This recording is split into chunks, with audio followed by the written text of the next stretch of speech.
எனக்கு ஆலோசனை வரவில்லை, தேவன் என்னை கைவிட்டு விட்டார். சவுல் சொல்லாமல் சொல்லுகிறார். ஒரு அல்லேலூயா சொல்லுங்க பார்க்கலாம்.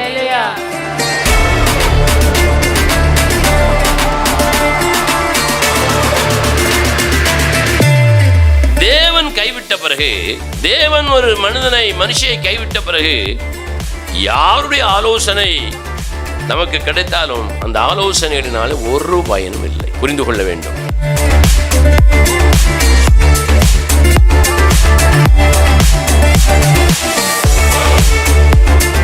சவுல் சொல்கிறான், தேவன் என்னை கைவிட்டாரு. தேவன் கைவிட்டதுனால தான் உன் கேள்விக்கு பதில் இல்லை, உன்னுடைய பிரச்சனைக்கு தீர்வு இல்லை, உன்னுடைய நெருக்கத்திற்கு விடுதலை இல்லை.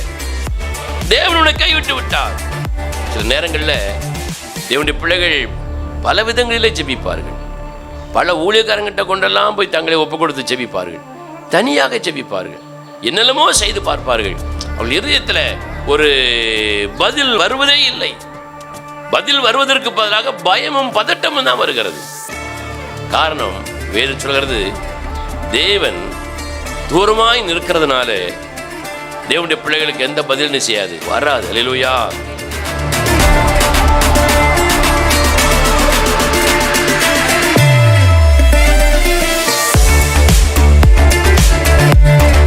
தேவன் தூரமாய் நிற்கிறார் என்று சொன்ன உடனே தேவன் நம்ம விட்டு தூரம் போய் விட்டார் என்று நினைத்து விடக்கூடாது. தேவன் அங்கேயே தான் இருக்கிறார். நாம் தேவனை விட்டு என்ன செஞ்சிருக்கிறோம்? தூரம் போயிருக்கிறோம் என்பதை உணர்ந்து கொள்ள வேண்டும். அவன் தேவன் நம்மோடு திரும்ப பேச வேண்டுமானால் நாம் என்ன செய்யணும்? தேவனிடத்திற்கு நெருங்கி வரணும். அல்லேலூயா.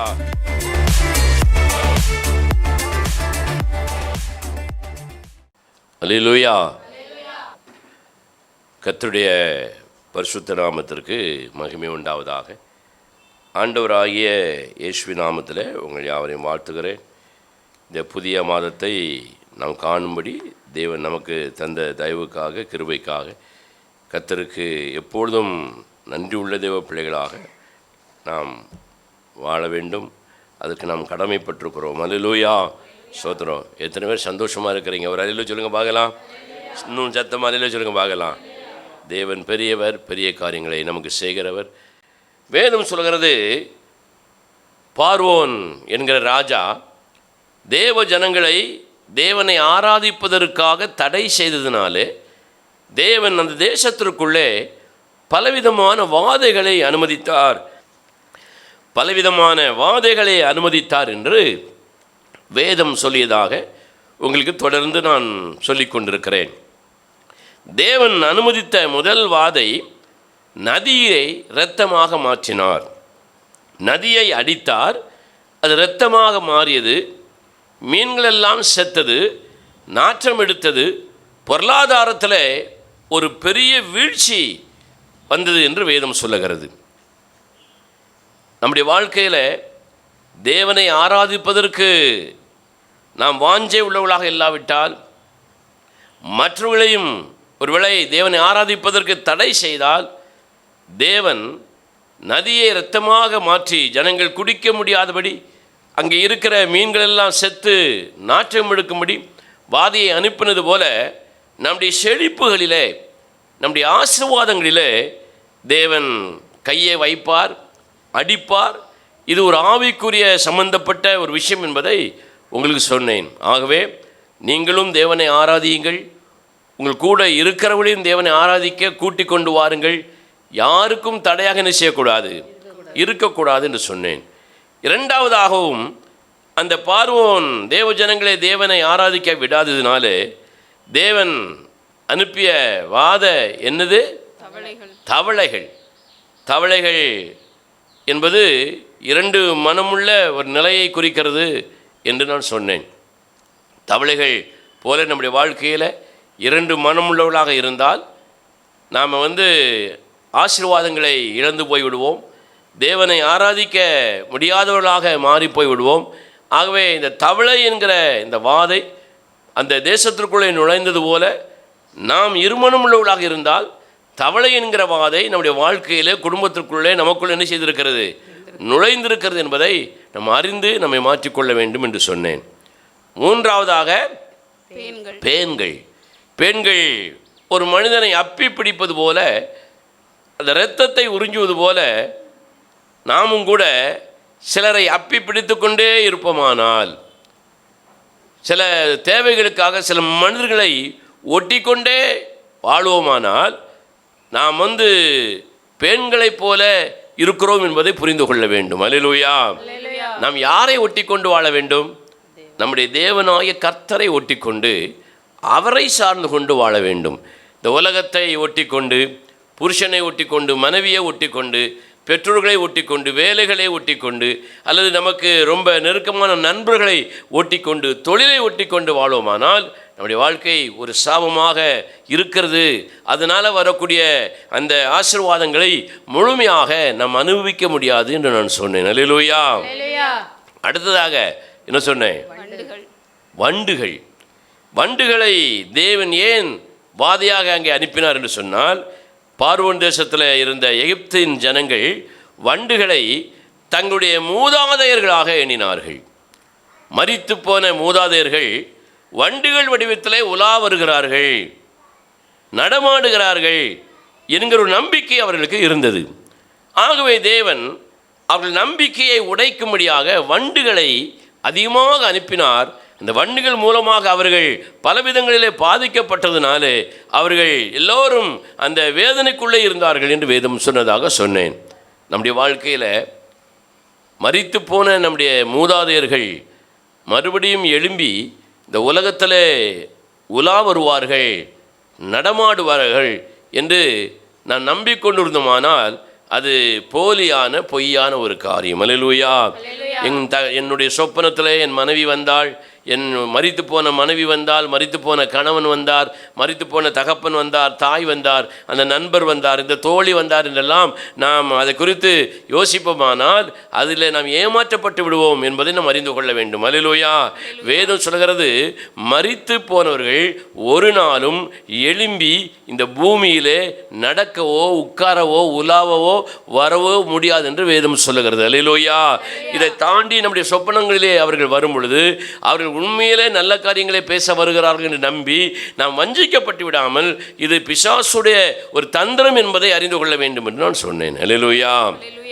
அதற்கு ஆதாரமாகத்தான் ஒரு வேத வசனத்தை உங்களோடு நான் தொடர்ந்து வாசித்து கொண்டிருக்கிறேன். மரித்தவன் உயிரோடு எழும்பி வர முடியுமா, மரித்தவனை குறித்து வேதம் என்ன சொல்லுகிறது அப்படிங்கிறத உங்களுக்கு ஞாபகப்படுத்தி கொண்டே இருக்கிறேன். மறுபடியும் அந்த வசனத்தை நினைவுபடுத்தும்படியாக ஒரு வாசிங்க பார்க்கலாம். பிரசங்கியின் புஸ்தகம் 9ஆம் அதிகாரம், பிரசங்கியின் புஸ்தகம் 9ஆம் அதிகாரம் 5வது வசனத்தை வாசியுங்கள். உயிரோடு இருக்கிறவர்கள் தாங்கள் மரிப்பதை அறிவார்களே, மரித்தவர்கள் ஒன்றும் அறியார்கள். உயிரோடு இருக்கிற எல்லாருமே நம்ம ஒரு நாள் மரிப்போம் என்பதை என்ன செய்திருக்கிறோம்? அறிந்திருக்கிறோம். அப்படி மரித்த நாம் மரித்த பின்பு ஒன்றை என்ன செய்ய முடியாது? அறிந்து கொள்ள முடியாது. அதை அறியக்கூடிய அளவிற்கு நம்முடைய உடலிலே, சரீரத்திலே, அறிவிலே எந்த பலனும் இருக்காது. அல்லேலூயா. அவர்கள் ஒன்றும் அறியார்கள். இனி அவர்களுக்கு ஒரு பலனும் இல்லை. அவர்கள் இந்த பூமியிலே நடமாடி நமக்கு எந்த ஒரு பலனும் என்ன செய்ய முடியாது? தர முடியாது, செய்ய முடியாது. அதை போல அவர்களுக்காக எதையாக நாம் செய்தாலும் அவர்கள் அதை ஏற்றுக்கொள்ள முடியாது. அடுத்த வாசிங்க. அவர்கள் பெயர் முதலாக மறக்கப்பட்டிருக்கிறது. ஒரு மாதம் ஞாபகத்தில் வச்சிருப்பாங்க, அல்ல 2 மாதம் ஞாபகத்தில் வச்சிருப்பாங்க, அல்ல 3 மாதம் ஞாபகத்தில் வச்சுருப்பாங்க. மாதிரி அதுக்கப்புறம் வருஷத்துக்கு ஒரு தடவை அது ஞாபகத்துக்கு வரும். அதுக்கப்புறம் 2 வருஷத்துக்கு ஒரு தடவை ஞாபகத்துக்கு வரும். வருஷத்துக்கு ஒரு தடவை ஞாபகத்துக்கு வரும். சிலருக்கு எப்போமாவது அது ஞாபகத்துக்கு வரும். இப்படி அது அந்த ஞாபகம் என்பது குறைந்து கொண்டே போய்விடும். அல்லேலூயா.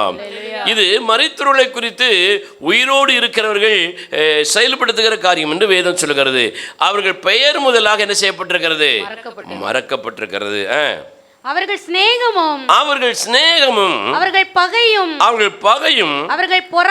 அவர்கள் பொறாமையும் எல்லாம் ஒளிந்து போயிற்று. இறந்து போனவர்கள் பாருங்கள், சிநேகமுடையவர்களாக இருந்தாலும் சரிதான், பகை உடையவர்களாக இருந்தாலும் சரிதான், அல்லது பொறாமை உள்ளவர்களாக இருந்தாலும் சரிதான், எல்லாமே என்ன செய்திடும்? ஒளிந்து போய்விட்டது என்று வேதம் சொல்லுகிறது. அல்லேலூயா. சில சமயத்தில் நினைப்போம், நம்ம அப்பா நம்ம அம்மா செத்தாலும் நம்ம கூடவே என்ன செய்கிறா இருக்கிறாயான்னா நம்ம மேலே அவ்வளோ பாசம் அவளுக்கு. ஒரு அலையில சொல்லுங்க பார்க்கலாம். நீங்கள் அப்படி நினச்சிக்கிட்டு இருந்தீங்கன்னா ஏமாந்து போகிறீங்கன்னு அர்த்தம்.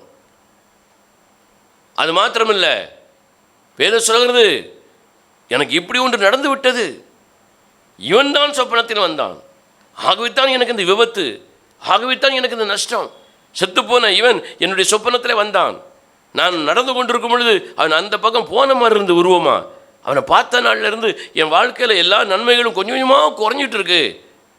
ஏன்னா ஏற்கனவே அவனுக்கு எனக்கு என்ன இருக்குது, ஒரு பிரச்சனை இருக்குது, ஒரு பகை இருக்குது. டபக்குன்னு அவன் என்ன செஞ்சிட்டான், இறந்துட்டான். ஆனாலும் அந்த பகையை தீர்ப்பதற்காக என்னை சுற்றி சுற்றி வாரான், என் வீட்டை சுற்றி சுற்றி வாரான், என் குடும்பத்தை சுற்றி சுற்றி வாரான் அப்படின்னு நினச்சிங்கன்னா நீங்கள் ஏமாந்துக்கிட்டு இருக்கேன்னு அர்த்தம். அல்லேலூயா. அடுத்த ஆள் வேதம் சொல்கிற பொறாமை, அவனுக்கு அவளுக்கு என் மேலே பொறாமை இருக்கிறது, ஆகவே தான் பலவிதமான துன்பங்களை எனக்கு தருகிறார்கள், செத்தவன் உயிரோடு என்னை துன்பப்படுத்துகிறார்கள், உயிரோடு உள்ளவர்களைப் போல வந்து என்னை துன்பப்படுத்துகிறார்கள் என்றெல்லாம் நான் நினைக்கிறோம். இதை சொல்கிறது எல்லாமே ஒளிந்து போய்விட்டது. அல்லேலூயா. அடுத்த வரியை வாசிங்க. சூரியனுக்கு கீழே செய்யப்படுகிறது ஒன்றிலும் அவர்களுக்கு இனி என்றைக்கும் பங்கு கிடையாது. இன்னைக்கு எங்கள் அம்மா இறந்த நாள், அதனால் ஒரு 10 பேருக்கு நான் என்ன செய்கிறேன், சாப்பாடு போடுகிறேன். எங்கள் அம்மா இறந்த நாள் ஒரு 5-6 பேருக்கு நான் உடைகள் வாங்கி கொடுக்குறேன். எங்கள் அம்மா இறந்த நாள் எங்கள் அம்மா பேரை சொல்லி ஏதாவது நல்ல காரியங்கள் செய்கிறேன். செய்யுங்க. நீங்கள் செய்வதனால மரித்து போன உங்கள் அம்மாவோ அப்பாவோ உங்களுக்கு நெருக்கமான யாரும் உங்களுக்கு வந்து என்ன செய்ய முடியாது, இந்த பூமியில் உதவி செய்ய முடியாது, நீங்கள் செய்கிற காரியங்களிலே பங்கு போட முடியாது, அந்த பலன் அவர்களுக்கு போய் சேராது என்று வேதம் சொல்லுகிறது. அல்லேலூயா. ஆனாலும் அநேகர் என்ன செய்கிறார்கள், இந்த வேத அறிவு இல்லாததுனால மரித்தவர்கள் உயிரோடு உலா வருகிறார்கள், அங்கே பார்த்தேன் இங்கே பார்த்தேன் என்று சொல்லி சொல்லுவதையும் நம்புகிறதையும் பார்க்கிறோம். அதில் ரொம்ப முக்கியமானது என்னென்னா, கிறிஸ்தவர்கள் அப்படி சொல்லுகிறார்கள். கிறிஸ்தவர்கள் மரித்து போன அவர்களுடைய கல்லறைக்கு போய் அதை வெள்ளையடித்து ஒரு சரி நம்ம அம்மா நம்ம அப்பா நம்ம அண்ணன் நம்ம தம்பி நமக்கு வேண்டிய ஒரு நல்ல நண்பர் என்று நினைவு கூறுவதிலே தவறல்ல. அங்கே அப்படி தொட்டு தொட்டு கும்பிட்டீங்கன்னா ஒரு பிரயோஜனம் இல்லை என்று சொல்லுகிறேன். அப்போ நிறைய பேர் இப்படி செய்கிறாங்க, கிறிஸ்தவர்கள் செய்கிறார்கள். அதில் ரொம்ப வேடிக்கை, ஆவிக்குரிய கிறிஸ்தவர்கள் என்று சொல்லக்கூடியவர்கள், ஆன்மீகத்திலே தேர்ச்சி பெற்றிருக்கிறோம் என்று சொல்லக்கூடியவர்கள் கூட மரித்து போனவர்கள் உயிரோடு உலாவி வருகிறார்கள் என்பதற்கு சாதகமாக நிறைய போலியான சான்றுகளை அவர்கள் சொல்லுகிறார்கள். இதற்கு காரணம் என்ன, வேதத்திலே சொல்லப்பட்ட ஒரு சம்பவம். 1 சாமுவேலின் புஸ்தகம் 28ஆம் அதிகாரத்திலே சொல்லப்பட்ட ஒரு சம்பவம். அந்த சம்பவத்தை தவறாக புரிந்து கொண்டு அங்கே தேவனுடைய மனிதனாகிய சாமுவேல் உயிரோடு வந்தான் என்று சொல்லப்பட்டிருக்கிற அந்த வசனத்தை தப்பாக புரிந்து கொண்டு இன்றைக்கும் மரித்து போனவர்கள் உயிரோடு உலா வருகிறார்கள் என்று நம்புகிறார்கள் என்று அந்த வேத வசனத்தின் மூலமாக நான் உங்களுக்கு சொன்னேன். அல்லேலூயா. அதற்கு சில உதாரணங்களை உங்களுக்கு சொன்னேன். சவுல் அவன் தேவனை விட்டு விலகின பொழுது அவனுக்கு எதிராக வருகிற போராட்டங்களிலே நான் எப்படி யுத்தம் பண்ணுவது என்று சொல்லி ஆலோசனைக்காக அலைந்த பொழுது தேவன் அவனோடு என்ன செய்யலை, பேசவில்லை. தேவன் அவனோடு பேசாததுனால அவன் குறி சொல்லுகிற அசுத்தாவி பிடித்த ஒரு ஸ்திரீயிடத்தில் போய் ஒரு பெண்ணிடத்தில் போய் நான் இந்த காரியத்தை எப்படி செயல்படுத்தலாம் என்று ஒரு ஆலோசனை கேட்டான். அந்த ஆலோசனையை எப்படி கேட்டான், மரித்து போன சாமுவேலை எழுப்பி கொண்டு வா. ஏனென்றால் சவுல் ராஜாவாக இருக்கும் பொழுது சாமுவேல் தான் சகல ஆலோசனைகளையும் அவருக்கு சொல்லி கொண்டிருந்தார். இப்போ சாமுவேல் தீர்க்கதரிசி இறந்து போனார். இப்போ வருகிற பிரச்சனைக்கு ஆலோசனை சொல்ல ஆள் யாருமே இல்லை. ஆகவே அசுத்தாவி பிடித்தவளை தேடி போய் சாமுவேலை எழுப்பி கொண்டு வா என்று சொல்லுகிறான். அவளும் சாமுவேலை எழுப்பி கொண்டு வந்தாள் அப்படின்னு வேதம் சொல்லுது. இதை வைத்து கொண்டு நிறைய பேர் மரித்தவர்கள் உயிரோடு எழும்பி வர முடியும் என்று எண்ணுகிறார்கள். அந்த வேத வசனத்தை சுட்டிக்காட்டி நான் சொன்னேன், அந்த ஸ்திரீ சாமுவேலை எழுப்பி கொண்டு வந்த பொழுது வந்ததாக எழுதப்பட்டிருக்கிற அந்த வேத வசனத்தில் அந்த ஸ்திரீ சொல்கிறார், எத்தனையோ தேவர்கள் எழும்பி வந்தார்கள், பூமிக்குள்ளிருந்து சாமுவேலை எழுப்ப வேண்டும் என்று சவுல் சொன்ன பொழுது அங்கே இருந்து எத்தனையோ தேவர்கள் எழும்பி வந்தார்கள். தேவர்கள் என்றால் தெய்வங்களா? கடவுள்களா? இல்லை, அப்படி பொருள் வேறு. தேவர்கள் எழும்பி வந்தார்கள் என்று அதை குறி சொல்லுகிறவள் சொல்லுகிறாள். உடனே சவுல் கேட்கிறான், அவன் எப்படி இருக்கிறான் என்று சொல்லி கேட்குறான். சவுலுக்கு பார்க்க முடியாது. அந்த ஸ்திரீ சொல்லுகிறாள், ஒரு வயதானவர், ஒரு ஜிப்பா போட்டிருக்கிறாரு, ஒரு சால்வையை போட்டிருக்கிறாரு. அந்த வசனத்தை வாசிங்க பார்க்கலாம். 1 சாமுவேல் 28ஆம் அதிகாரம். எத்தனை வசனம்? 14ஆம் வசனம் வாசிமா. அவருடைய ரூபம் என்ன என்று அவளை அவருடைய ரூபம் என்னவென்று சவுல் குறி சொல்லுகிற இடத்துல கேட்டான். அதற்கு அவள் சால்வையை போர்த்து கொண்டிருந்த ஒரு முதிர்ந்த வயதான மனிதர் எழும்பி வருகிறான் என்றாள். அதனாலே சவுல் அவன் சாமுவேல் என்று பார்த்தான் என்றல்ல, ஒரு யூகத்தில் அறிந்து கொண்டான் என்று வேதம் சொல்லுகிறது. பூமிக்குள் இருந்து சாமுவேல் மாத்திரம் எழும்பி வந்ததாக வேதம் சொல்லவில்லை. அநேக தேவர்கள் எழும்பி வந்தார்கள். எத்தனை 100 பேர் வந்தார்களா, 1000 பேர் வந்தார்களான்னு தெரியாது. அதில் என்ன ரூபம் என்று சவுல் கேட்கும் பொழுது, அவர் முதியவர், ஒருவரை தாடி வைத்திருக்கிறார், சால்வையை போட்டிருக்கிறார், ஜிப்பா போட்டிருக்கிறார் என்று அவள் சொல்லியிருக்கலாம். இந்த வார்த்தையை நம்பி சாமுவேல் தான் வந்து விட்டார் என்று தப்பாக யூகத்தை உறுதிப்படுத்துகிறான் சவுல். அல்லேலூயா. அவன் நான் என்ன சொன்னேன், அசுத்த ஆவி இறந்து போனவர்களைப் போல உருவம் கொண்டு வரலாம். இறந்து போனவர்கள் உயிரோடு வர முடியாது. மரணம் என்பது ஒரு மனிதனுக்கு நியமிக்கப்பட்ட ஒன்று. தேவன் தான் அவனை எழுப்ப முடியும். தேவனை தவிர எந்த மனிதனும் மரித்தோர்கள் என்ன செய்ய முடியாது, எழுப்ப முடியாது. அப்படி இருக்க இந்த அசுத்த ஆவி ஒரு தேவனுடைய மனிதனை எழுப்புகிறது என்று சொன்னால் அது சாத்தியமில்லாத ஒன்று. வேதத்தில் சொல்லப்பட்டிருக்கிற நிறைய வசனங்களுக்கு முரண்பாடாக ஒன்று. வேதம் சொல்லுகிறது, மனிதன் ஒரே ஒரு தடவை மரிப்பதும் பின்பு நியாய தீர்ப்பு அடைவதற்காக எழும்புவதும் என்று வேதம் சொல்கிறது. அதுவும் தேவன் தான் அதை எழுப்ப முடியும். மனிதன் மரித்து போன ஒரு மனிதன் என்ன செய்ய முடியாது, எழுப்ப முடியாது என்று நம்ம வாசிக்கிறோம். அப்படி இருக்கும் பொழுது சவுல் பார்க்காத ஒரு சூழ்நிலையில் சாமுவேல் வந்தான் என்று அவர் நினைத்ததற்கு காரணம் என்ன, அந்த குறி சொல்லுகிறவள் சொன்ன அந்த அடையாளங்களை வைத்து. அப்போ அசுத்த ஆவி ஒரு மனிதனுடைய உருவத்தை கொண்டு மனிதர்களை என்ன செய்யலாம், ஏமாற்றலாம், வஞ்சிக்கலாம். அதைத்தான் நான் போன வாரம் ஒரு சம்பவத்தின் மூலமாக சொன்னேன். இயேசு கிறிஸ்துவை நீர் காட்ட முடியுமா என்று சொல்லி ஒரு தேவ மனிதன் புறஜாதி மார்க்கத்தானோடு விவாதம் பண்ணும் பொழுது அவர் தன்னுடைய கைகளுக்குள்ளே இயேசு கிறிஸ்துவை செய்தாராம், காட்டினார், அந்த ரூபத்தை காட்டினார். அப்பொழுது அவர் பதட்டமடைந்து நீர்தானா ஆண்டவரேன்னு கேட்ட பொழுது தேவன் சில விளக்கங்களை சொல்லி அவர் இல்லை என்பதை அங்கே நிரூபித்தார் என்று வேதம் சொன்னதாக அந்த சம்பவத்தின் காரியத்தின் மூலமாக நான் உங்களுக்கு ஒப்பிட்டு காண்பித்தேன். அல்லேலூயா. அப்போது நம்முடைய வாழ்க்கையில் சாத்தான் பிறருடைய உருவம் கொண்டு நம்ம என்ன செய்யலாம், ஏமாற்றலாம். அல்லேலூயா. அப்படி வரும்பொழுது தான் சிலர் சொல்லுவார்கள், அந்த வாரியில் எடு, வீட்டுக்கு வெளியே அவன் நிற்க மாதிரி இருக்கு, அந்த வாரியில் எடு, அல்லது அந்த சாணியை கொஞ்சம் கரைச்சி கொண்டு வா என்று சொல்லிலாம் சொல்லுவார்கள். ஏன் இப்படி சொல்லுகிறாள்னு சொன்னால், அசுத்த ஆவிகள் நம்ம வீட்டுக்குள்ளே நினைச்சிடக்கூடாது, வந்துடக்கூடாது.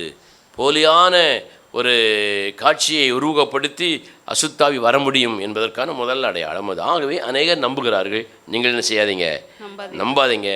ஆன்லைனில் கேட்டுக்கொண்டிருந்தவர்கள் நம்பாதீங்க. இரண்டாவது, அசுத்த ஆவிதான் அங்கே வந்தது, சாமுவேல் எழும்பி வரவில்லை என்பதற்கான இன்னொரு காரியத்தை நீங்கள் வாசிக்கும்படி விரும்புகிறேன். திருப்பிக் கொள்வோம். 1 சாமுவேலின் புஸ்தகம் 28ஆம் அதிகாரம். 1 சாமுவேல் 28ஆம் அதிகாரம் 15வது வசனத்தை வாசிக்க பார்க்கலாம். சாமுவேல் சவுலை நோக்கி, நீ என்னை எழும்பி வர பண்ணி என்னை கலைத்தது என்ன என்று கேட்டான். அதற்கு சவுல், நான் மிகவும் நெருக்கப்பட்டிருக்கிறேன், பெலிஸ்தர் எனக்கு விரோதமாய் யுத்தம் பண்ணுகிறார்கள், தேவனும் என்னை கைவிட்டார், அவர் தீர்க்கதரிசிகளினாவது சொப்பனங்களினாவது எனக்கு மறு உத்தரவு அருளுகிறதில்லை, எனக்கு பதில் சொல்வதில்லை. ஆகையால் நான் செய்ய வேண்டியதை நீர் எனக்கு அறிவிக்கும்படி உம்மை அழைப்பித்தேன் என்றான். பாருங்க, சாமுவேல் எழும்பி வந்ததாக ஒரு பொய் தோற்றத்தை அங்கே காட்டினான். இப்பொழுது சாமுவேல் பேசுகிறார். இன்னும் நேரடியாக பார்க்கல, சத்தம் கேட்குது. ஒரு அலையில் சொல்லுங்க பார்க்கலாம். அப்போ சாமுவேல் பேசுகிறார். எதுக்குப்பா என்னை கலைச்ச? நான் தூங்கிட்டுறா இருந்தேன், என்னையா நீ கலைச்ச அப்படின்னு கேட்பது போல இந்த வசனம் இருக்கிறது. ஒரு அலையில் சொல்லுங்க பார்க்கலாம். அப்போ சவுல் சொல்கிறார், பெலிஸ்தர்கள் எனக்கு எதிராக யுத்தம் பண்ணுகிறாங்க, நான் என்ன செய்யணும்னு எனக்கு தெரியல. அதனால் நான் நிறைய பேர்ட்ட ஆலோசனை கேட்டேன், எந்த விதத்தினாலும் எனக்கு ஆலோசனை என்ன செய்யலை, கிடைக்க மாட்டேங்குது, வர மாட்டேங்குது. தேவனால் எனக்கு ஆலோசனை வரவில்லை, தேவன் என்னை கைவிட்டு விட்டார். அதனால் அசுத்தாவி பிடிச்ச இந்த பெண்ணிடத்தில் வந்து உம்மை எழுப்ப வந்தேன் என்று சவுல் சொல்லாமல் சொல்லுகிறார். ஒரு அல்லேலூயா சொல்லுங்க பார்க்கலாம். தேவன் கைவிட்ட பிறகு, தேவன் ஒரு மனுஷியை கைவிட்ட பிறகு யாருடைய ஆலோசனை நமக்கு கிடைத்தாலும் அந்த ஆலோசனைகளினால ஒரு பயனும் இல்லை. புரிந்து கொள்ள வேண்டும். சவுல் சொல்கிறான், தேவன் என்னை கைவிட்டார். தேவன் கைவிட்டதுனால தான் உன் கேள்விக்கு பதில் இல்லை, உன்னுடைய பிரச்சனைக்கு தீர்வு இல்லை, உன்னுடைய நெருக்கத்திற்கு விடுதலை இல்லை. தேவன் உன்னை கைவிட்டு விட்டார். சில நேரங்களில் தேவனுடைய பிள்ளைகள் பல விதங்களிலே ஜெபிப்பார்கள். பல ஊழியக்காரங்கிட்ட கொண்டெல்லாம் போய் தங்களை ஒப்பு கொடுத்து ஜெபிப்பார்கள், தனியாக ஜெபிப்பார்கள், என்னெல்லாமோ செய்து பார்ப்பார்கள். அவள் இதயத்தில் ஒரு பதில் வருவதே இல்லை. பதில் வருவதற்கு பதிலாக பயமும் பதட்டமும் தான் வருகிறது. காரணம், வேதம் சொல்கிறது, தேவன் தூரமாய் நிற்கிறதுனால தேவனுடைய பிள்ளைகளுக்கு எந்த பதிலும் செய்யாது, வராது. அல்லேலூயா. தேவன் தூரமாய் நிற்கிறார் என்று சொன்ன உடனே தேவன் நம்ம விட்டு தூரம் போய் விட்டார் என்று நினைத்து விடக்கூடாது. தேவன் அங்கே தான் இருக்கிறார். நாம் தான் தேவனை விட்டு என்ன செஞ்சுருக்கிறோம், தூரம் போயிருக்கிறோம் என்பதை உணர்ந்து கொள்ள வேண்டும். அவன் தேவன் நம்மோடு திரும்ப பேச வேண்டுமானால் நம்ம என்ன செய்யணும், தேவனிடத்திற்கு நெருங்கி வரணும். அல்லேலூயா. அதை விட்டு இந்த சவுலை போல குறி சொல்லுகிற அசுத்தாவி பிடித்த பெண்ணிடத்திலே போவோமானால் அந்த அசுத்தாவி இப்படி தான் பேசும். ஏன் என்ன கலைச்ச, எதுக்கு என்ன எலும்பி வர பண்ணின, என்ன காரணம்னு அசுத்தாவி கேட்கும். அல்லேலூயா. இரண்டாவதாக போலியான உருவம் எடுத்த அசுத்தாவி ரெண்டாவதாக என்ன செய்யும்னா பேசும். என்ன செய்யும்? அசுத்தாவி பேசாதுன்னு நினைச்சிடாதீங்க. அல்லேலூயா. குறி சொல்லுகிறவர்கள் மூலமாக, அசுத்தமான சொப்பனங்கள் மூலமாக, அசுத்தமான மனிதர்களோடு நாம் சிநேகம் வைத்திருப்பதன் மூலமாக அசுத்தாவி என்ன செய்யும், பேசும். அப்போ அசுத்தாவி பேசும் பொழுது என்னத்தை பேசும்? அசுத்தாவி பேசும் என்று எத்தனை பேர் நம்புகிறீர்கள்? ஒரு அல்லேலூயா சொல்லுங்களேன். அசுத்தாவி என்னங்க பேசும்? உங்கள்கிட்ட பேசியிருக்காது வரைக்கும்? ஏன்டா உங்கள்கிட்ட அசுத்தாவி பேசியிருக்கான்னு கேட்குறேன், சும்மா சொல்லுங்க. வேதம் சொல்லுது அசுத்தாவி பேசும். என்ன பேசும்? அதாவது தெரியுமா? தெரியாது. உண்மையை பேசுமா பொய்யை பேசுமா? அதே சொல்லுங்க, சத்தமாக சொல்லுங்களேன். அசுத்தாவி என்ன பேசும்? பொய்யே பேசும். அல்லேலூயா. அதனால தான் இந்த பிரசங்கம் உங்களுக்கு நான் பண்ண வேண்டியிருக்குது. அப்போ உங்களுடைய கருத்து என்ன? அசுத்தாவி பொய்யை தான் பேசும், உண்மை என்ன செய்யாது, பேசாது என்பது தான் உங்களுடைய கருத்து. அதைத்தான் நீங்கள் நம்பிக்கொண்டிருக்கிறீர்கள். ஆனால் இந்த வேத பகுதி சொல்லுகிறது அசுத்தாவி பேசும், பொய்யை மட்டுமல்ல, எதை பேசும்? உண்மையே பேசும். உண்மையை பேசினா தானங்க நீங்கள் நம்புவீங்க. நீங்கள்லாம் கண்டிப்பாக அசுத்தாவியை நம்பக்கூடிய ஒரு ஆட்கள் தான். ஏன்னா அசுத்தாவி பொய்யை பேசும் பொய்யை பேசும் பொய்யை பேசுன்னு நினச்சிக்கிட்டு நீங்கள் அப்படி உண்மையை பேசுகிற ஆட்களை பூரா பரிசுத்தாவி பரிசுத்தாவி பரிசுத்தாவி நம்பிட்டு இருந்தீங்கன்னா அசுத்தாவி உங்களை என்ன செஞ்சிடும், ஆட்கொண்டு விடும் என்று வேதம் சொல்கிறது. அசுத்தாவி பொய்யை மாத்திரம் பேசுவதில்லை, எதை பேசும்? உண்மையையும் பேசும். அசுத்தாவி உண்மையை மாத்திரம் பேசுவதில்லை, பொய்யையும் பேசும். தேவன் ஒருவர் தான் உண்மை பேசுகிறவர். சத்தமாக சொல்லுங்க பார்க்கலாம். தேவனுடைய பிள்ளைகள் உண்மையை பேசுகிறவர்கள் சத்தமாக அல்லேலூயா சொல்லுவாங்களாம். அப்போ உண்மையையும் பொய்யையும் கலந்து பேசுகிறவர்கள் தேவனுடைய பிள்ளைகள் அல்ல. எந்த சூழ்நிலைக்காக, எந்த காரணத்திற்காக உண்மையையும் பொய்யையும் கலந்து கலப்படமாய் பேசுகிற தேவனுடைய பிள்ளைகள் தேவனுக்கு உண்மையானவர்கள் சொந்தமானவர்கள் அல்ல. ஏன்னா உண்மையையும் பொய்யையும் கலந்து பேசுவது யாருடைய சோபம்? அசுத்தாவினுடைய சோபம். உண்மையை மட்டும் பேசுவது தேவனுடைய பிள்ளைகளுடைய சோபம். பொய்யை மட்டும் பேசுவது அசுத்தாவின் சோபம் அல்ல. உண்மையும் பொய்யையும் இணைத்து பேசுவது தான் அசுத்தாவின் சோபம். அந்த வசனங்களுக்கு கீழே நீங்கள் பார்த்தீங்கன்னா சாமுவேல் தீர்க்கதரிசி உயிரோடு இருந்ததை அப்படியே சவுல்கிட்ட பேசும். இப்போ நமக்கு பேச நேரம் இல்லை. சாமுவேல் தீர்க்கதரிசி உயிரோடு இருந்த பொழுது அவன் என்னெல்லாம் சவுலுக்கு சொன்னானோ அந்த விஷயங்களை பூரா அந்த அசுத்தாவி என்ன செய்யுது, பேசுது. சவுல் என்ன நினைப்பாரு, சாமுவேல் தான் எழும்பி வந்துட்டாரு. நமக்குள்ள விஷயம் இந்த அசுத்தாவிக்கு எப்படி தெரிஞ்சது, தெரியக்கூடாது. ஆனாலும் பேசுகிறதுன்னு சொன்னால் அசுத்த ஆவி அல்ல, சாமுவேல் தீர்க்கதரிசி தான் பேசுகிறார். நிறைய தீர்க்கதரிசிகள் கள்ள தீர்க்கதரிசிகளாக பொய் தீர்க்கதரிசிகளாக இருப்பார்கள் என்று வேதம் சொல்லுகிறது. இந்த இடத்துல தான் தெரிந்து கொள்ளப்பட்டவர்களும் வஞ்சிக்கப்படுவார்கள்னு வாசிக்கிறோம். அவங்க சாமுவேலை போல ஒரு அசுத்தாவி எழும்பி சொன்ன வார்த்தையை சவுல் அப்படி என்ன செஞ்சான், நம்புனான். உண்மை தாங்க பேசிச்சு. உண்மையை அப்படியே பேசும்பொழுது உண்மையை பேசுதுன்னு சவுல் சாமுவேலுங்கிற அந்த அசுத்தாவினுடைய கிரியை நம்பினான். இதை போல் நாமும் உண்மையை மாத்திரம் பேசாமல் பொய்யும் உண்மையும் கலந்து அரிசியையும் உளுந்து மாவையும் சேர்த்து கலப்படம் பண்ணி தோசை இட்லி சுட்டு சாப்பிடுவது போல உண்மையும் பொய்யையும் கலந்து உங்கள் வாழ்க்கையில் பேசினால் நீங்கள் யாரால் பிடிக்கப்பட்டிருக்கிறீர்கள், அசுத்த ஆவியினாலே பிடிக்கப்பட்டிருக்கிறீர்கள். உண்மையை சொல்வதனால என்ன பிரச்சனை வரும்னு உங்களுக்கு தெரியுமோ தெரியாத, நான் அதை பார்த்துருக்கிறேன். அல்லேலூயா. அதனால வேதம் சொல்கிறது அசுத்தாவி உண்மையையும் பொய்யையும் கலந்து தான் பேசுவான். அல்லேலூயா. யார்கிட்ட பேசினா, சவுல்கிட்ட பேசுகிறான். முதல்ல யார்கிட்ட பேசினா, ஆதாம் ஏவாள்கிட்ட பேசினான், ஏவாள்கிட்ட பேசினான். அல்லேலூயா. அதிகமாக ஆண்களை விட பெண்கள்கிட்ட தான் அதிகமாக சாத்தான் ரொம்ப நெருங்கி வருவான் போல தெரியுது. ஒரு அல்லேலூயா சொல்லுங்களேன், சத்தமாக ஒரு அல்லேலூயா சொல்லுங்க. வேதமே அப்படிதாங்க சொல்கிறது. ஆதாம் அல்ல ஏவாளை மீறுதலுக்கு உட்பட்டாள், முதலாவது உட்பட்டவள். அதனால பெண்கள் கொஞ்சம் ஜாக்கிரதையா நீங்க இருக்கணும். சாத்தான் வந்து பேசுகிறான். கடவுள் என்ன சொன்னாரு, இன்னைக்கு என்ன பிரசங்கம், உங்க பிரதர் என்ன பிரசங்கம் பண்ணாரு, இப்படி சொன்னாரு, இப்படியா சொன்னாரு, இப்படி ஒரு சத்தியம் இருக்கு தெரியுமா, இந்த பழத்தை சாப்பிடக்கூடாதுன்னு சொன்னாரு, இந்த பழத்தை சாப்பிட்டா நீ யாரா மாறிடுவ, கடவுளா நீ மாறிடுவ, தேவனாக மாறி விடுவாய். இவ்வளோ பெரிய பேராசை. நாம இருந்தாலே போதுங்க. நம்ம அநேக நேரங்களில் அடுத்தவங்களை போல வாழ்வதற்கு என்ன செய்கிறோம், பேராசைப்படுறோம். அவனை போல இல்லையே, அவளை போல இல்லை, இவனை போல இல்லை, இவ்வளோ போல இல்லையேன்னு. அது பெரிய பேராசை. அந்த பேராசை கடைசியில் கடவுள்கிட்ட கொண்டு போய் கடவுளை போல நான் இந்த மாறணும்னு என்ன செய்கிறோம், நினச்சி பேராசைப்படுதும். அந்த பேராசையை பார்த்து தான் சாத்தான் க்ளீனாக பொரிய போடுதான். நீ இந்த பழத்தை சாப்பிட்டா சாதாரண மனுஷனாக தான் இருப்ப, ஆனால் நீ இந்த பழத்தை சாப்பிட்டேன்னா, எந்த பழத்தை, ஆண்டவர் சாப்பிடக்கூடாதுன்னு சொன்ன பழத்தை நீ சாப்பிட்டா நீ யாரை போல இருப்ப, தேவனை போல இருப்ப. உடனே அவளுக்கு ஒரு ஆசை. ஆனால் ஒரு நல்ல புத்தி அவளுக்கு இருந்துச்சு.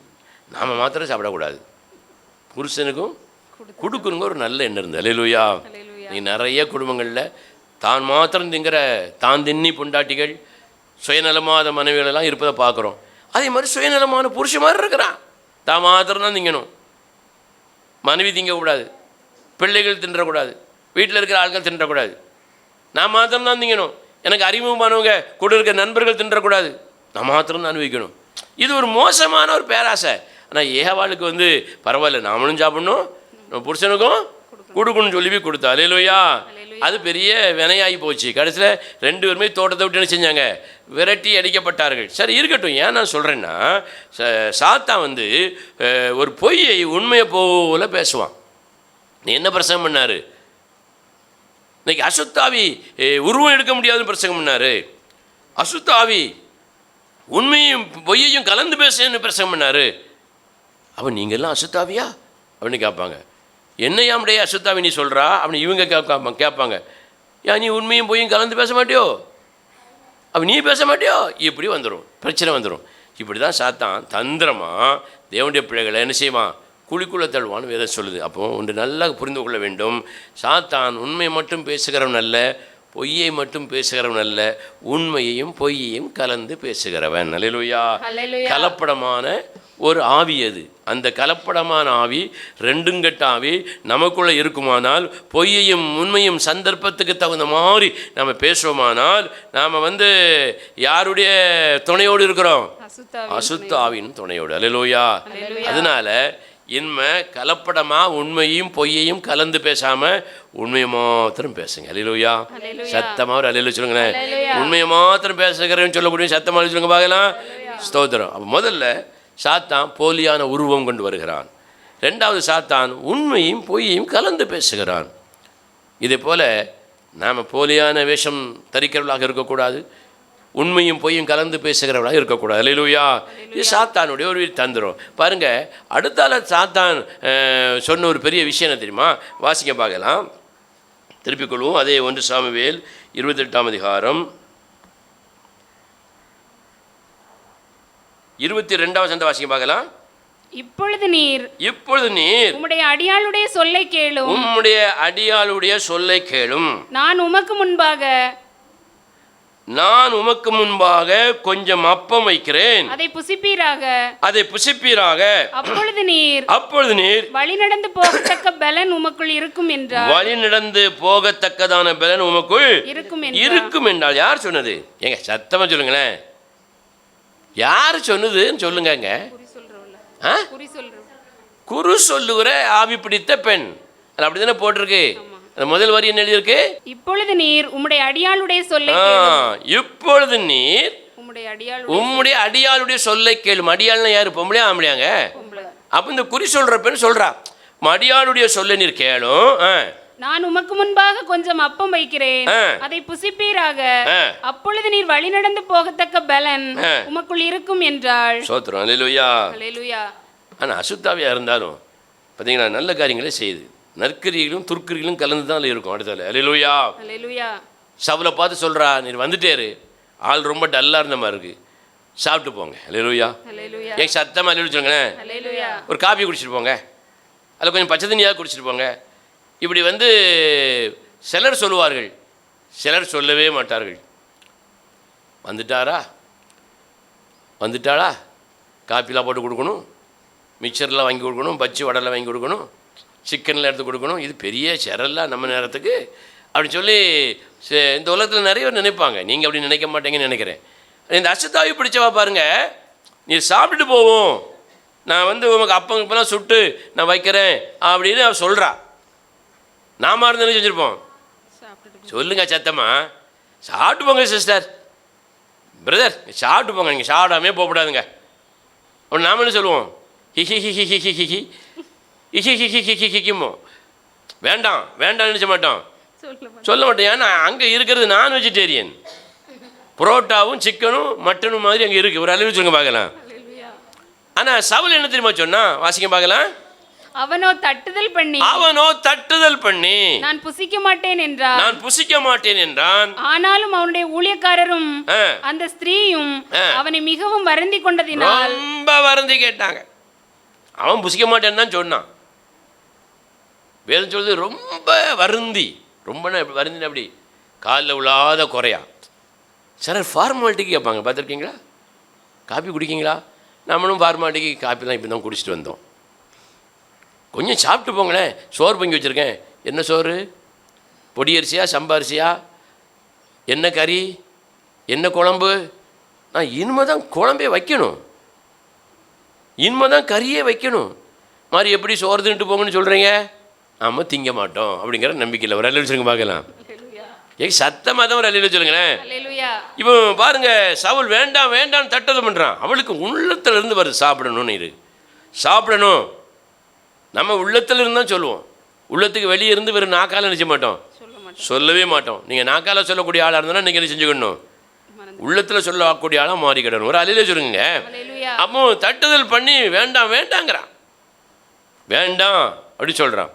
அப்போ அவன் ஒரு வார்த்தையை சொன்னதாக முதல்ல ஒரு வசனம் இருக்குது பாருங்க. அந்த வசனத்தை நீங்கள் வாசிக்க பார்க்கலாம். 1 சாமுவேல் 28ஆம் அதிகாரம் 21ஆம் வசனத்தை வாசிங்க. அப்பொழுது அந்த ஸ்திரீ சவுலிடத்தில் வந்து அவன் மிகவும் கலங்கியிருக்கிறதை கண்டு அவனை நோக்கி, இதோ உம்முடைய அடியாளாகிய நான் உம்முடைய சொல் கேட்டு என் பிராணனை என் கையிலே பிடித்துக்கொண்டு நீர் எனக்கு சொன்ன உம்முடைய வார்த்தைகளுக்கு கீழ்ப்படிந்தேன். இப்பொழுது நீர் உம்முடைய அடியாளுடைய சொல்லை கேளும். எப்படி? நான் உண்மை சொல்ல கேட்டோம்ல, உயிரை கையில் பிடிச்சிக்கிட்டு நீ சவுல் க்ளோஸ் பண்ணிடுவேர்னு தெரிஞ்ச பிறகும் நான் உயிரை கையில் பிடிச்சிக்கிட்டு நீர் சொன்னதை நான் செஞ்சேன்ல, அதே போல் இப்போ நான் சொல்கிறத நீர் கேளும். இப்படி நிறைய கேட்டிருப்பீங்களே வீட்டில். நான் மட்டும் அன்னைக்கு சொன்னேன்லாடே, நீ இன்னைக்கு நான் சொல்கிறத கேளுடே. அல்லேலூயா. நான் மட்டும் அன்னைக்கு நீ கூப்பிட்டுன்னு வந்தோம்லாடே, நீ இன்னைக்கு நான் சொல்கிறபடி வாடே. ஆராதனைக்கு போகணுமே, அன்னைக்கு நீ கூப்பிடும்போது நான் வரலையா, நீ இன்னைக்கு என் கூட வா. அதே போல் சொல்கிறா, நீ சொன்னதை நான் கேட்கலையா, இப்போ நான் சொல்கிறத நீ கேடும். என்னத்தை கேட்கணும்? சாப்பிடும், சாப்பிடாமல் போகக்கூடாது அப்படின்னு வலிய வலிய சொல்கிறா. வேதம் சொல்கிறது திரும்ப திரும்ப வருந்தி கேட்டுக்கொண்டாள். உண்மையிலே சவுலும் ஒரு ஸ்டாண்டர்டு தான், அவளும் ஒரு ஸ்டாண்டர்டு தான். கொஞ்சம் நேரத்துக்கு அவள் சாப்பாடு கொடுக்கணுங்கிறா. சவுல் வேண்டாம் வேண்டாம் வேண்டாங்கிறான். அல்லேலூயா. இந்த தொந்தரவு தாங்க முடியாமல் அந்த வசனத்தை மறுபடியும் வாசிங்க. 1 சாமுவேல் 28ஆம் அதிகாரம் 23ஆம் வசனத்தை வாசிங்க. அவனோ தட்டுதல் பண்ணி நான் புசிக்க மாட்டேன் என்றான். ஆனாலும் அவனுடைய ஊழியக்காரரும் அந்த ஸ்திரீயும் அவனை மிகவும் வருந்தி கொண்டதினால் அவன் அவர்கள் சொற்கேட்டு தரையிலிருந்து எழுந்திருந்து கட்டிலின் மேல் உட்கார்ந்தான். இப்போ அந்த பொம்பளை ரொம்ப திரும்ப திரும்ப சொன்னதுனால சவுல் கூட வந்து ஊழியக்காரங்க சொல்கிறாங்க, ஐயா சாப்பிட்டுட்டு போவோம் ஐயா, ரொம்ப கிராக்கி பண்ணாதீங்க. அல்லேலூயா. ஏங்க நான் சொல்லுது புரியுதாங்க? சத்தமாக தான் ஒரு அல்லேலூயா சொல்லுங்களேன். நீங்கள் சாப்பிடாம போவே கூடாது, சாப்பிட்டு தான் போகணும் அப்படின்னு அந்த பொம்பளையும் சொல்லுது, அந்த குறி சொல்கிறவன்னு சொல்கிறா. அவங்க கூட்டிகிட்டு வந்த ஊழியக்காரங்களும் சொல்கிறாங்க, சவுல் கூட்டு வந்த ஊழியக்காரங்களும் சொல்கிறாங்க. மாதிரி என்ன செய்ய, நமக்கு என்ன செய்யுது, வயிறு பசிக்கு, சோறும் பொங்கலை. ஆமாம், இனிமே போய் அடுப்பை பற்ற வச்சு சோறை பொங்கி இட்லியை வச்சு தோசையை சுட்டு சாப்பிட்றத விட பேசாமல் இங்கேன்னு செஞ்சு போயிடுவோம், சாப்பிட்டு போயிடுவோன்னு தரையில் உட்காந்துருவோம். எலும்பி எங்கே உட்காந்துட்டான்? கட்டிலில் உட்காந்துட்டான். அல்லேலூயா. அவன் தரையிலே இருந்திருக்கலாம், அதனால் எலும்பி கட்டிலன்னு செஞ்சுட்டான், உட்காந்துட்டான். ஒரு அலையில் வச்சுருங்க பார்க்கலாம். உட்கார்ந்த உடனே சமையல் தயாராகுதுங்க. அடுத்த வசனம் பூரா சமையல் தான். இந்த வசனம் வாசிங்க பார்க்கலாம். அடுத்த வசனத்தை 1 சாமுவேல் 28ஆம் அதிகாரம் எத்தனை வசனம்? 24வது வாசிங்க. அந்த ஸ்திரீனிடத்தில் கொழுத்த கன்றுக்குட்டி ஒன்று வீட்டில் இருந்தது. அதை தீவிரமாய் அடித்து மாயெடுத்து பிசைந்து அதை புளிப்பில்லா அப்பங்களாக சுட்டு சவுலுக்கும் அவன் ஊழியக்காரருக்கும் முன்பாக கொண்டு வந்து வைத்தாள். அவர்கள் புசித்து எழுந்திருந்து அந்த ராத்திரியிலே புறப்பட்டு போனார்கள். பாருங்க, வேகமா எழும்பி டப்பு டப்புன்னு கன்று, கொளுத்த கன்று மாட்டுக்குட்டி அடித்து தீவிரமாக வேகமாக சுடுதா. சாப்பிடாம போயிடக்கூடாது அப்படின்னு எல்லாம் பண்ணி க்ளீனாக மட்டன் புரோட்டா சிக்கன் வைக்கி நம்ம சாப்பிடுவோம்ல, அதே மாதிரி போட்டு க்ளீனாக சுட்டு கொண்டு வச்சுட்டா. அல்லேலூயா. மட்டன் வேகமாக அடுத்தவங்களுக்கு கொடுக்கறது அவ்வளோ உற்சாகம், அசுத்த ஆவி. அல்லேலூயா. உற்சாகப்படுத்துது. இதை பார்த்துட்டு நம்ம என்ன செஞ்சுருவோம், நல்ல செய்கிறாள அப்படின்னு நினச்சோம்னா நம்ம வச்சு நல்லா செஞ்சுட்டு போயிடுவாங்க. ஒரு அளவு சொல்லுங்க பார்க்கலாம், கவனமாக இருக்கணும். எழும்பி உட்காந்து சாப்பிட ஆரம்பிச்சாச்சு. அப்போது இதில் நம்ம கற்றுக்கொள்ள வேண்டிய ஒரு பாடம், நம்ம அசுத்தாவி மயக்கிற பல செயல்களில் ஒன்று போஜனம் புசிக்க தருவது. அல்லேலூயா. ஆரம்பத்தில் இருந்தே பிரச்சனை போஜனத்தினால தான். ஆதாம் ஏவாளுக்கு பழம் சாப்பிடக்கூடிய அந்த இடத்துல என்ன பிரச்சனை ஆரம்பிச்சுது. அடுத்த நீங்கள் அப்படியே வந்தீங்கன்னா ஏசாவுக்கு கூழ் கொடுக்குற பிரச்சனை அதன் மூலமாக தான் ஆரம்பிச்சுது. இஸ்ரவேல் ஜனங்களுக்கு காடைகளை கொடுக்குற பிரச்சனை அப்படி தான் ஆரம்பிச்சது. ஏசுநாதருக்கு அப்பம் கொடுக்கக்கூடிய இடத்துக்கு கொண்டு வந்துட்டான் பிசாசு. அதனால தான் தாவீது ஒரு இடத்துல எழுதுகிறாரு, ருசியுள்ள பதார்த்தங்களை துன்மார்க்கன் தருகிற ருசியுள்ள பதார்த்தங்களை நினைச்சக்கூடாது, சாப்பிடக்கூடாது, இச்சிக்கக்கூடாது, நான் இணங்கி விடக்கூடாது, நான் இணங்கி சாப்பிட்டு விடக்கூடாது அப்படின்னு சொல்கிறான். நிறைய பேரை சாத்தான் வஞ்சிப்பது வெறும் உருவம் கொண்டு வந்தல்ல, அல்லது வார்த்தைகளை கொண்டு பேசி அவங்களை ஆறுதல் படுத்துவதோ பலப்படுத்துவதோ அல்ல, போஜனத்தை கொண்டு வந்து கொடுப்பான். அல்லேலூயா. அதனால் எங்கே போகிறோம், எங்கே சாப்பிடுகிறோம், யாரோடு உட்கார்ந்து சாப்பிடுகிறோம் என்பதெல்லாம் நம்ம ரொம்ப கவனமாக அறிஞ்சிருக்க வேண்டும். அல்லேலூயா. அப்படி அறிந்து கொள்ளாவிட்டால் நீங்களும் நானும் தேவஜனங்களும் செஞ்சிருவோம், வஞ்சிக்கப்பட்டு விடுவோம். ஒரு தேவனுடைய பிள்ளை கொடுப்பதற்கும் ஒரு அசுத்த ஆவியினாலே நிரப்பப்பட்டிருக்கிற பிள்ளை கொடுப்பதற்கும் நிறைய வித்தியாசம் இருக்கிறது. அசுத்தாவி பிடித்தவன் போலி வேஷத்தை காட்டுவான், உருவத்தை காட்டுவான். அசுத்தாவி பிடித்தவன் உண்மையும் பொய்யையும் கலந்து சொல்லுவான். அசுத்தாவி பிடித்தவன் போஜனத்தினாலே நம்மை வஞ்சிக்க திட்டம் போடுவான். அல்லேலூயா. அல்லேலூயா. ஆகவே முடிந்த அளவு நீங்கள் எல்லாருடைய பந்தியிலும் போய் என்ன செய்யக்கூடாது, உட்காரக்கூடாது, கையை நினைக்கக்கூடாது, நாக்கை சுழட்டி சுழட்டி சுழட்டி அந்த எச்சு ஊரும் பாருங்க, அப்படி அடிக்கவும் கூடாது. நல்ல பார்க்கலாம். அல்லேலூயா. யோசித்து பாருங்க. சிலருக்கு கல்யாணம் விடுனா போதும், நீங்கள் அங்கே பாயசம் இருக்கும், பருப்பு குழம்பு இருக்கும், அவியல் இருக்கும், அப்படி ஓடி சாப்பிட போவாங்க. தப்பு இல்லை. இது அப்படி கொஞ்சம் கொஞ்சமாக கொஞ்சம் கொஞ்சமாக மூவாகி எங்கே போனாலும் சாப்பிட்றலாங்கிற இடத்துக்கு வந்துடுவாங்க. அல்லேலூயா. அல்லேலூயா. யோசித்து பாருங்க, நம்ம யாரோடு ஐக்கியமாக இருக்கிறோம்? சவுல் தேவனுடைய ஆவியை அவன் பிடித்து கொண்டவனாக மாறினதுனால பிசாசை தேடி போகிறான். பிசாசின் பிடித்த பெண்களோடு அந்த கூட்டத்தோடு அவன் ஐக்கியம் வைக்கிறான், குறி சொல்லுகிறவரோடு ஐக்கியம் வைக்கிறான். கவனமாக இருக்கணும். அல்லேலூயா. அல்லேலூயா. நீங்கள் ஒரு வீட்டுக்கு போகும் பொழுது, ஒரு ஆளோடு நட்பு பாராட்டும் பொழுது ரொம்ப கவனமாக இருக்கணும். கறி தப்பு அல்ல, அவர்கள் சமைக்கிற ஆடு மாடு கோழி பருப்பு அதெல்லாம் ஒரு பாவமும் கிடையாது, ஒரு தப்பும் கிடையாது.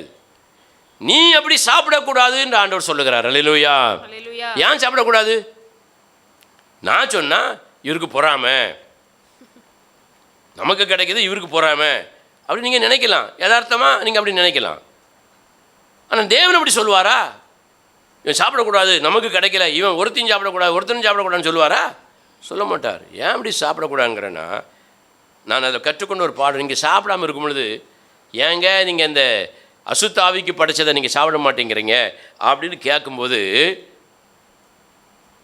அசுத்தாவிக்கு படைத்த அசுத்தாவிகள் ஆராதனைக்குள்ளே புகுந்து நம்ம சாப்பிடும் பொழுது நம்ம சாப்பிடணும்னு சொன்னால் ஏன் நீங்கள் சாப்பிட மாட்டேங்கிறீங்க அப்படின்னு அவங்க கேட்கும் பொழுது நீங்கள் தேவனை குறித்து என்ன செய்யணும்? பேசணும். அப்படி பேசுவதற்கான ஒரு இடம், ஒரு தளம் தான் தேவன் அங்கே உங்களுக்கு அமைத்து தருகிறார். அல்லேலூயா.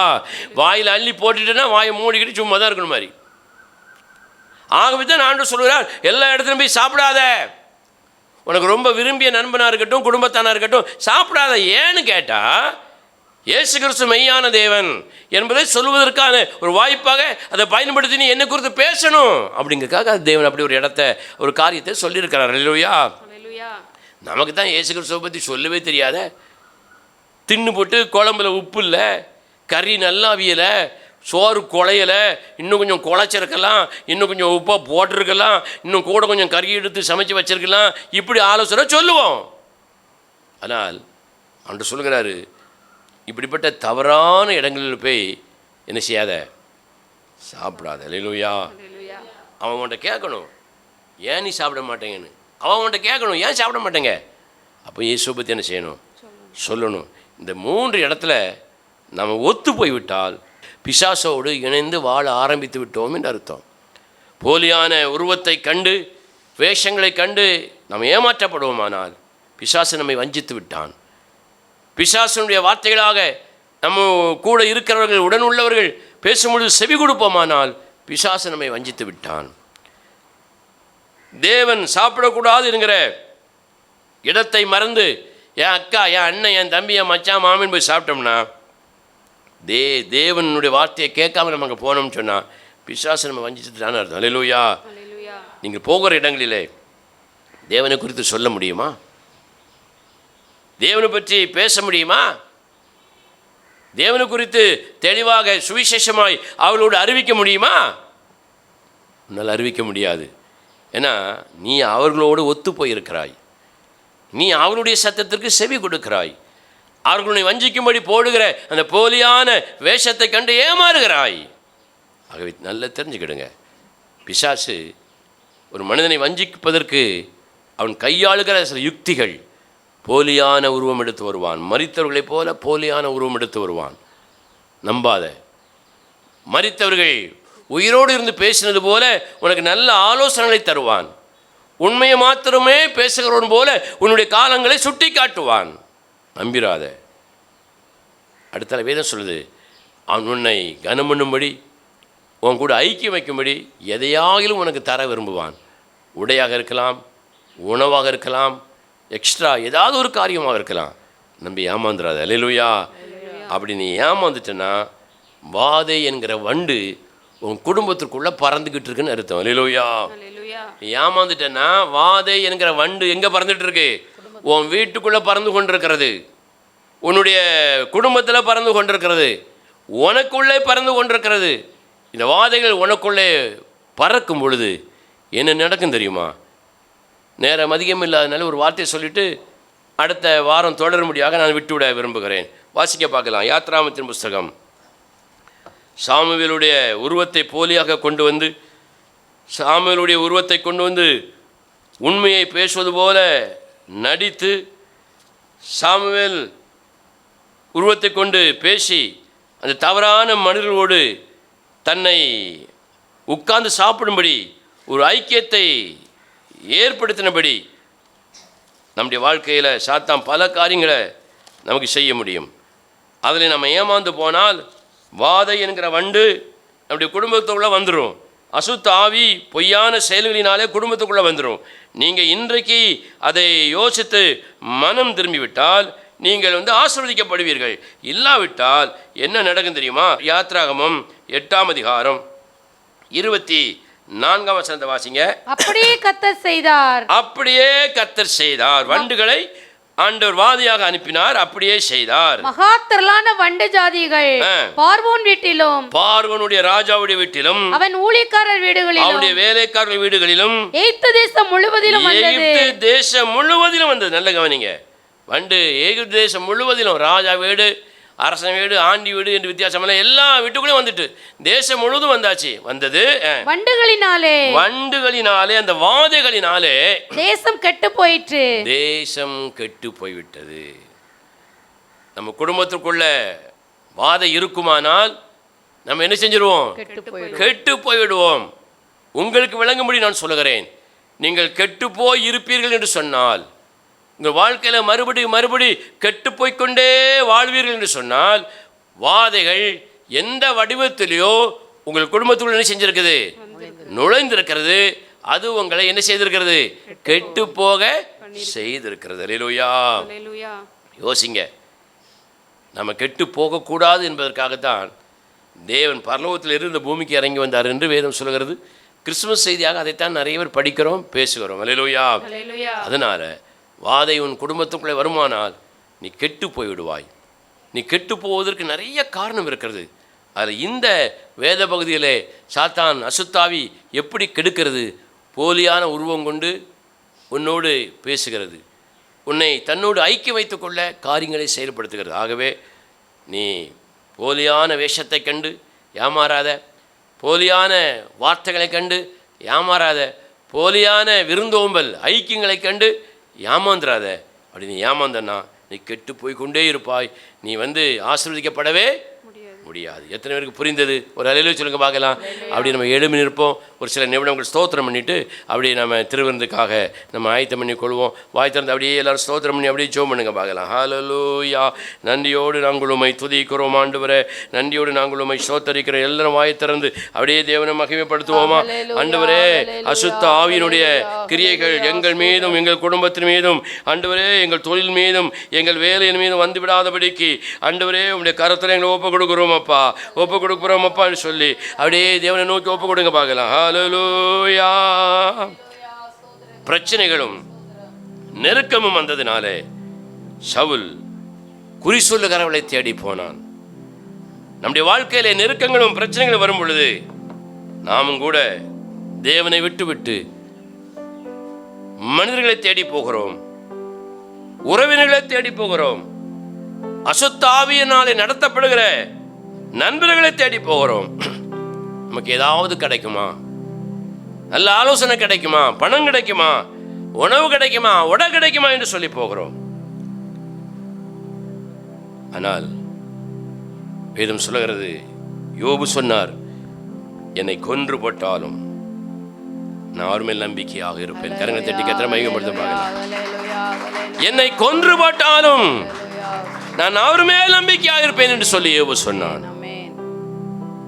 எஸ்தர் சொன்னாள், நான் செத்தாலும் சாவேனே ஒழிய என் ஜனங்கள் கஷ்டப்படுவதை பார்த்து நான் சும்மா இருக்க மாட்டேன், உபவாசத்தோடு ஜெபிப்பேன் என்று சொன்னாள். எத்தனை பேர் உங்க வாழ்க்கையில இப்படி எஸ்தரை போல நான் செத்தாலும் பரவாயில்லை, ஜெபத்தோடும் உபவாசத்தோடும் தேவனை நெருங்குவேன் எத்தனை பேர் சொல்ல முடியும்?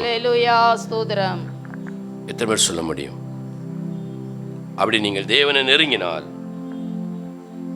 நாம் பாடினது போல காரிருள் பள்ளத்தாக்கு நம்மை சூழ்ந்து கொள்ளும் பொழுது பயப்படாமல் பயமில்லாமல் தேவனுடைய கரத்தை நாம் பிடித்து கொண்டு நடப்போம். நாம் சறுக்கி விழும் பொழுது அவருடைய கரத்தை பிடித்துக் கொள்வார். முதல்ல நாம தேவனுடைய கரத்தை பிடிக்கிறோம், அதை விட்டு விட்டு தேவன் நம்முடைய கரத்தை பிடிக்கும்படியாக நம்ம ஒப்பு கொடுப்போம். அப்படி ஒப்பு கொடுக்கும் பொழுது காரிருள் வேலைகளில் பயமில்லாமல் நீங்கள் நடக்கலாம். கடன் பாரங்கள், நோய் பிரச்சனைகள், இன்னும் எத்தனையோ விதமான வேதனைகள் எல்லாவற்றிலும் தேவன் உங்களை நடத்துவார். நீங்க பயப்பட வேண்டிய அவசியமே இல்லை. இந்த பிரச்சனைகளை சறுக்கி விழுந்து விடுவோமோ, வலிக்கு விழுந்து விடுவோமோ, தடுமாறி கீழே விழுந்து விடுவோமோ, இனி எழும்பவே முடியாதா என்று பயத்தோடு இருக்கிற தேவ பிள்ளைகளே, கலங்கி கொண்டிருக்கிற தேவ பிள்ளைகளே, எனக்கு என்ன ஆலோசனையும் கிடைக்கவில்லையே என்று கேள்விக்குறியோடு இருக்கிற தேவ பிள்ளைகளே, தாவீது சொன்னான், என் கால்கள் சறுக்கிடும் வேளைகளிலே அவருடைய கிருபை என்னை தாங்கியது. என் கால்கள் சறுக்கிடும் வேளைகளிலே அவருடைய கிருபை என்னை தாங்கியது. அதை போல நான் பயப்படும் பொழுதும், பள்ளத்தாக்கிலே நடக்கும் பொழுதும், மரண இருளின் பள்ளத்தாக்கிலே நடக்கும் பொழுதும் நான் பயப்படுவதில்லை. பயம் என்னை சூழ்ந்தாலும் நான் பயப்படுவதில்லை. காரணம், கர்த்தர் என்னுடைய மேய்ப்பராக இருக்கிறார். அவரே என்னுடைய வழிகாட்டி, என்னுடைய தேவனாக இருக்கிறார். என் கரம் பிடித்து என்னை நடத்துவார். அவருடைய கிருபை என்னை தாங்கும். அதை நான் விசுவாசிக்கிறேன். அதை விட்டு அசுத்தாவினுடைய ஆலோசனைகள் கேட்கவும், அசுத்தாவிகளோடு உறவு வைத்திருக்கிற மனிதர்களுடைய உறவுகளை நாடவும், அவர்களோடு போய் ஐக்கியம் வைத்துக் கொண்டு ஆண்டவரே நாங்கள் சாப்பிடவும் கூடாது என்பதை இன்றைக்கு நாங்கள் அறிந்து கொள்கிறோம். எங்களை ஒப்பு கொடுக்கிறோம் என்று சொல்லி இந்த ஆண்டவர் இம்மட்டும் நடத்தினவர், இனியும் நம்ம நடத்துவார். அசுத்தாவிக்கு முக்கியத்துவம் கொடுத்த தேசம் கெட்டு போகும். ஆனால் தேவனுடைய வார்த்தைகளுக்கு முக்கியத்துவம் கொடுத்த தேசம் நன்மைகளினாலே நிறையும் என்று வேதம் சொல்லுகிறது. தேவன் தேசத்தை நன்மைகளினாலே நிரப்புவார். உங்களையும் உங்கள் தேவனுடைய வார்த்தைகளை கேட்கிற ஒவ்வொருவரையும் தேச நன்மைகளினாலே நிரப்புவார். எத்தனை பேர் நம்புறீங்க? கரந்தட்டி அப்படியே கர்த்தரை மகிமைப்படுத்துவோம். ஹல்லேலூயா. காரிருள் பள்ளத்தாக்கில் பயம் இல்லாமல் என்னை நடத்தினதா, சறுக்கிடும் மேடுகளில் கரம் பிடித்து என்னை நடத்தியதா, காரிருள் பள்ளத்தாக்கில் பயம் இல்லாமல் என்னை நடத்தினதா, சறுக்கிடும் மேடுகளில் கரம் பிடித்து. இன்னொரு முறை சத்தமாய் நடத்தினதா, காரிருள் பள்ளத்தாக்கில் பயம் இல்லாமல் சத்தமாய் என்னை நடத்தினதா, சறுக்கிடும் மேடுகளில் கரம் பிடித்து என்னை நடத்தினதா, எண்ணினால் ஏராள நன்மைகள் சொல்லியோ தீராமல். சத்தமாய் எண்ணினால் எண்ண முடியாத நன்மைகள், எண்ண முடியாத அதிசயங்கள், தீராவும் கிருபைகள் எண்ணினா. கைதட்டி சத்தமாய் பாடுவோம்.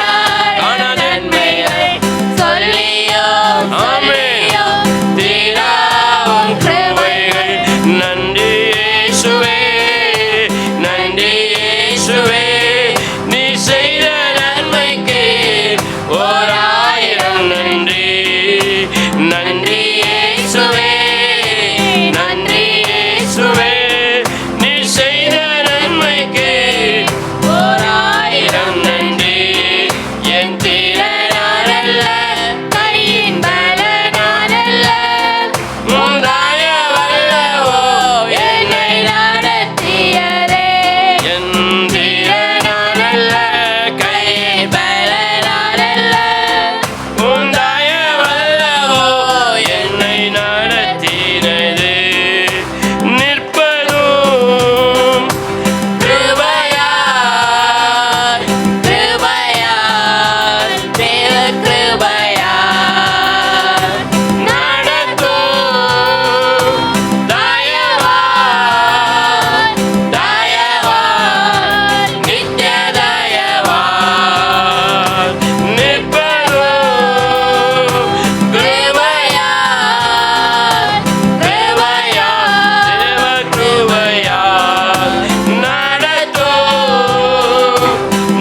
மயப்படுத்துங்க பார்க்கலாம். ஹல்லேலூயா, ஹல்லேலூயா, ஹல்லேலூயா, ஹல்லேலூயா, ஹல்லேலூயா, ஹல்லேலூயா.